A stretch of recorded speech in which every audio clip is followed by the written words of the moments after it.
A man ran up and knelt before him and asked him, "Good teacher, what must I do to inherit eternal life?" Jesus said to him, "Why do you call me good? No one is good but God alone. You know the commandments. You shall not murder, you shall not commit adultery, you shall not steal. You shall not bear false witness, you shall not defraud. Honor your father and mother." And he said to him, "Teacher, I have done all these things since my youth." Jesus, looking at him, loved him and said, "You lack one thing. Go, sell what you own, and give the money to the poor, and you will have treasure in heaven, and come follow me." And when he heard this, he was shocked, and he went away grieving, for he had many possessions. Then Jesus looked around, and he said to his disciples, "How hard it will be for those who have wealth to enter the kingdom of God." And the disciples were perplexed at these words, but Jesus said to them again, "Children, how hard it is to enter the kingdom of God.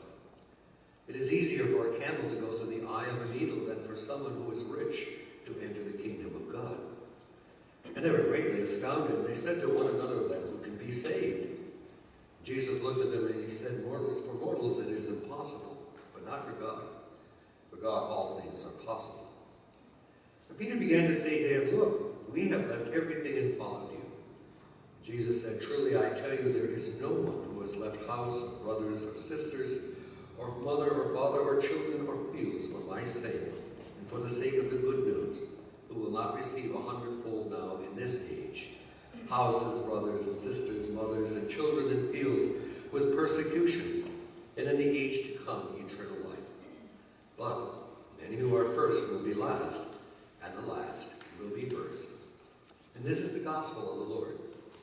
Praise to you, O Christ.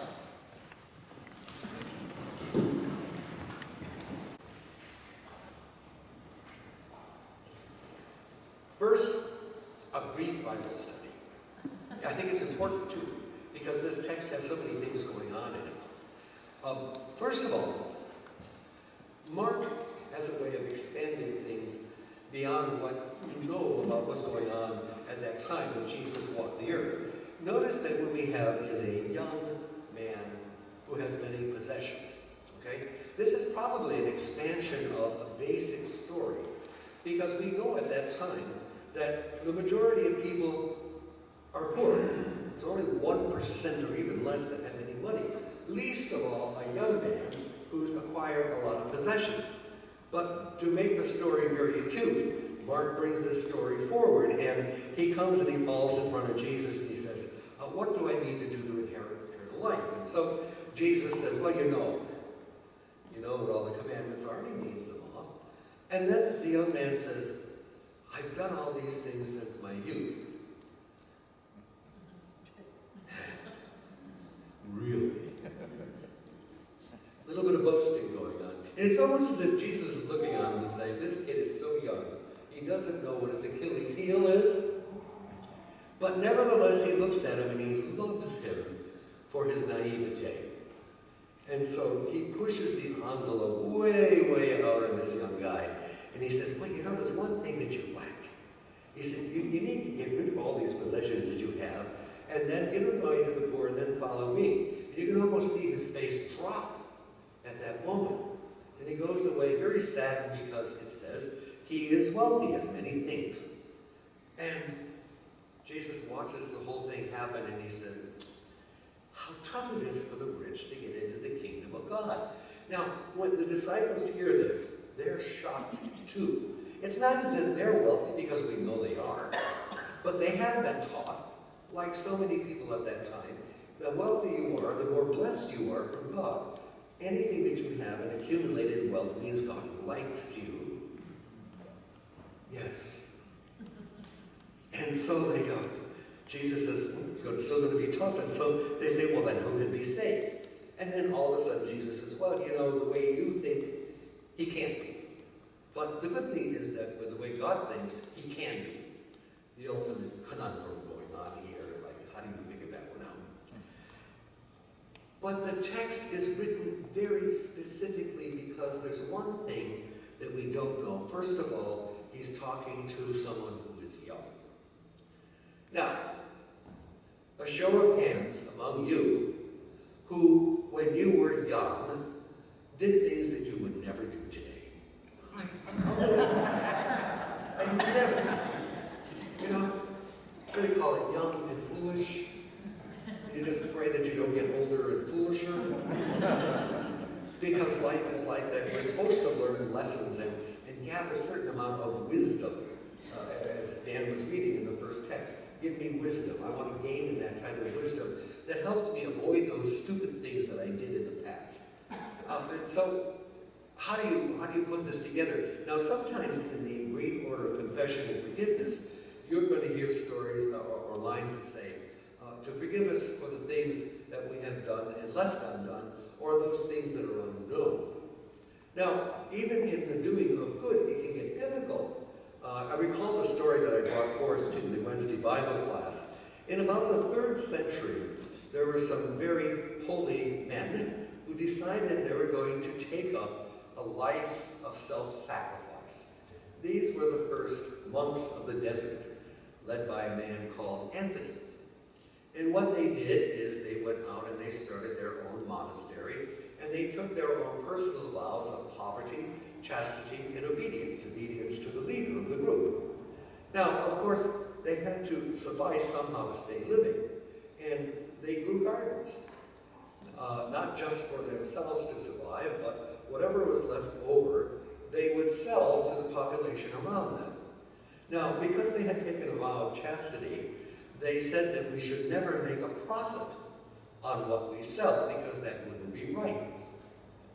So, they sold all their veggies at cost. And in so doing, all of the people in the surrounding town, who also grew vegetables for sale, were undercut. And as a result, they went into poverty. And it never occurred to the good monks that somehow what they felt that they were doing was good was actually not good at all, because it took away from the meager income that these people had in order to buy other things that they needed in their lives. So even when we think about how we're going to move ahead to do something good, you have to think twice. And the monks didn't think twice. So as time went on, and as the monasteries grew, they grew very wealthy also. And during the Crusades, when Richard III was taken captive by the Muslims wanted a really big payoff to get him back into England. And I mean big. Now, so England has to come up with this huge amount of money.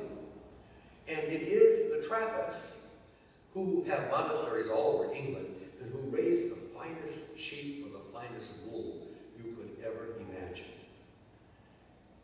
They had the money to pay for half the ransom. And so when the Reformation came with Henry VIII, he looked at all of these monasteries with dollar signs in his eyes. He said, I could have all this. And so he did. He swooped in, took everything over, and so was that. And all of the monks who were working in the Trappists and all the other religious orders were forced out into the streets and became beggars. Now, in that, what was missing was all of the hospitals that the monks and the Franciscans and the Trappists were running, all the outpourings to the poor. So not only did the monks become poor, there was a terrible famine in England at that time, and there were no houses of religious orders to feed them, and people by the thousands died of starvation.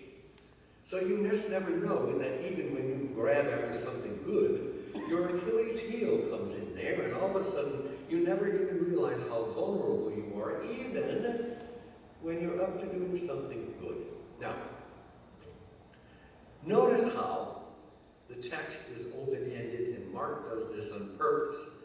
It says that when the young man heard this, he was shocked and he went away grieving, for he had many possessions. What don't we know? We don't know if he went away and thought it over, do we? We don't know if perhaps it began to sink in and he discovered what his Achilles heel was. We don't know if he gave up his possessions and followed Jesus. And in following Jesus, we don't know if he's one of the disciples that gave up his life. Maybe unnamed, as so many of So in leaving this text open, future readers and hearers of this story are asking to themselves, or Mark, through Jesus' words, asks us, if you are wealthy, let's lay a guilt trip on you. Okay? Every one of us here is wealthy. And indeed, in that first text that Dan read, listen to what it says here. Because you trample on the poor and take away levies of grain, you build houses of hewn stones, but you will not live there. I will take retribution. And that's just one instance. Again, in the Bible class, I looked up in the prophet Amos, and he was talking about, now brace yourself, ladies, about wealthy women, okay, who, like sacred cows, lie on their couches and say to their husbands, bring me more wine. The Old Testament is tough. I mean, those are tough words, let's face it. And it's this hatred of people who abscond for themselves great wealth and let the poor walk by, who kick them aside and say, I owe you nothing. But every person is different in every way. One person's Achilles heel is not the other. So instead of putting a guilt trip on all of us this morning, because we are all wealthy in one way or another, the real question is, that may not be your Achilles heel at all. You may already be quite generous. You have obligations that you must pay for. But we say in that early text, forgive us for the things that we have done, known and unknown, things left undone. And this is what the early Christians called pulling yourself into a self-examination of conscience. And in that self-examination of conscience, you start off with this simple saying, I want to walk, and you can take this from the hymn, I want to walk with Jesus.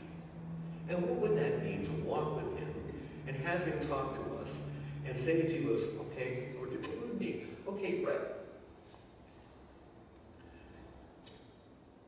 everybody knows you're ordained, so you're supposed to do the following things.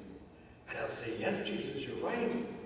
I remember my vows. I'm supposed to visit the sick, bring them communion. I'm supposed to preach. I'm supposed to say the word. I'm supposed to consecrate the bread and wine. I've done all of these things since I was ordained. All of these things I have done since I was ordained. And Jesus says, but you lack one thing, Fred. And I don't know what it is. But I need to discover what it is. Because that encounter with Jesus says to me in some shape or form, I want you to rediscover what it is in our relationship and what that feels like. And all of those other things that I did were just the things I was supposed to do. And when I name them off, it's like Jesus is smiling very nicely at me saying, Fred, I love you, but you know what? And so the same thing goes for every one of you. You could, and I'm sure, because I know this community, I know how it responds in its goodness and does all kinds of wonderful things. There's never been a time since I've been here, going almost on 8 years, where I've asked for something from someone in order to help someone else. I've never heard a no. It's always yes. And that in itself really makes me love this congregation very much. But at the same time, on an individual basis, it never ceases that in this self-examination of conscience, when Jesus searches for that Achilles heel that we all have, in which he says, yeah, but you know what? One thing you lack. And you say, what is it? And after much prayerful consideration, you might find out what it is.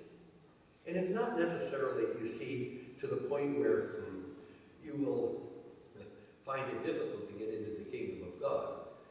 But at the same time, sometimes we hold on to those little things in our life that really Jesus invites us to let go. Just let it go. Old grudges, old concepts of how things are. Who should be worshipped? Who should be not worshipped? Who do you love? Who do you love? What political party do you belong to? What party don't you like? What nation do you think is good? What is bad? And all of a sudden, this examination of conscience might just reveal what that Achilles heel might be. And when you discover it, then Jesus says, you're right. You're absolutely right. Give this up, and you'll understand what it is to think like God thinks. My God, isn't that the thing that we're always looking for when Jesus bumps into people? He never encounters anybody and has them walk away unchanged. But we who live here now, we've heard all of this before, haven't we? And so we say, oh, another sermon, another gospel, another hymn, another communion, what's new? But every once in a while, when you sit in the silence and you say, all of these things I've been doing for a long time, Jesus, what must I do for eternal life? And Jesus will look upon you, and he will smile, and then he might invite you into an area that you never thought of before, and all of a sudden it becomes clear to you that, wow, this is what it's like to hear the voice of God. So, I wish you well. As you examine your conscience and you think all about this and say, well, you know, I've gone through life, I've gone through this far, and here I am. And all of a sudden, you look at Jesus and you say, anything more I can do? I've done everything I'm supposed to do all these years, have I not? And Jesus smiles and says, yeah, you sure have. So what more must I do? And all of a sudden, you might just hear in the stillness of a soft voice something that will surprise you to no end. And when you discover that, you will discover why there is a hymn called Just a Closer Walk with Thee. And when that happens, you discover Jesus all over again. May God give us the grace to make these rediscoveries. And it doesn't matter how old you are. I'm a living example of that. But once again, every day is an opportunity to find out something that God whispers to us and says, come on, let's try this once more time. And when you do, all of a sudden, you realize that you still are gaining wisdom. What you were too dumb to know when you were young, like this young man in the gospel, as the years roll by, the wisdom will grow. And all of a sudden, you will realize what Jesus was saying was absolutely true. Let me talk to you. Let me look upon you. Let me love you. And as I love you, let me open up to you something that you've never thought of before. God, give us the grace to do these things as we look silently into our own minds and our own beings and rediscover, even at our age, no matter what it may be, what God is up to.